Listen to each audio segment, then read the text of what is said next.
Hey everybody, today I'm going to talk about triggers. I categorize triggers into two buckets. Known triggers, things that I know that I'm walking into, which could be running into a person, going into a place, maybe even it's something that represents or reminds me of the drugs and alcohol I did. And then unknown triggers where I'm blindsided.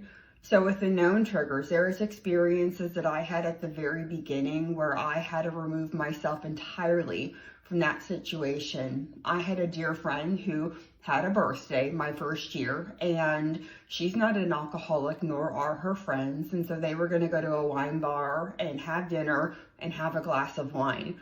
I was incapable at that time of being in a wine bar. I didn't even like wine. Wine gave me some of the worst headaches I had. I also drank too much of it, but I had horrible headaches when I would have wine. I didn't enjoy it. I still drank it though.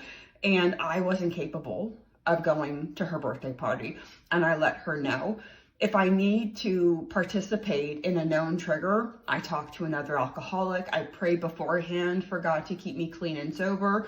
And again, whatever works for you, this is just what has worked for me. I always have an exit strategy. So if I need to get out of there, I am prepared and I will leave. I start feeling uncomfortable or restless, irritable, and discontent. I start feeling the noises in my head start talking to me. When it comes to my addict, I'm out.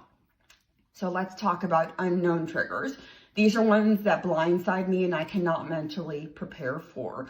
My first year, I was driving to my IOP. It was a beautiful day, and I remember seeing a billboard when I'm driving down the highway with margaritas on it. It was for a tequila company. I loved margaritas, especially when it was on a beautiful patio day.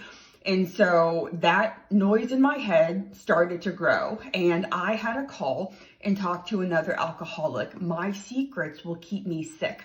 And I have to get that secret of, wow, I saw a margarita billboard that absolutely looked delicious out of my head. And I've noticed that when I tattletale, that voice goes away. Or I need to also pray about it. God, please remove the thought. God, please keep me sober. And again, that's what's worked for me.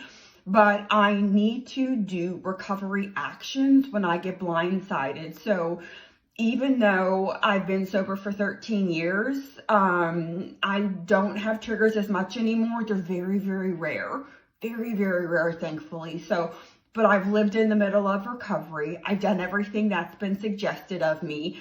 And because of that, these feelings of being triggered have absolutely dissipated. So if you're new in sobriety, if you're not even in sobriety and you're paying attention to me, thank you, you're going to have triggers too. And so whatever you need to do to take care of yourself, I wholeheartedly support.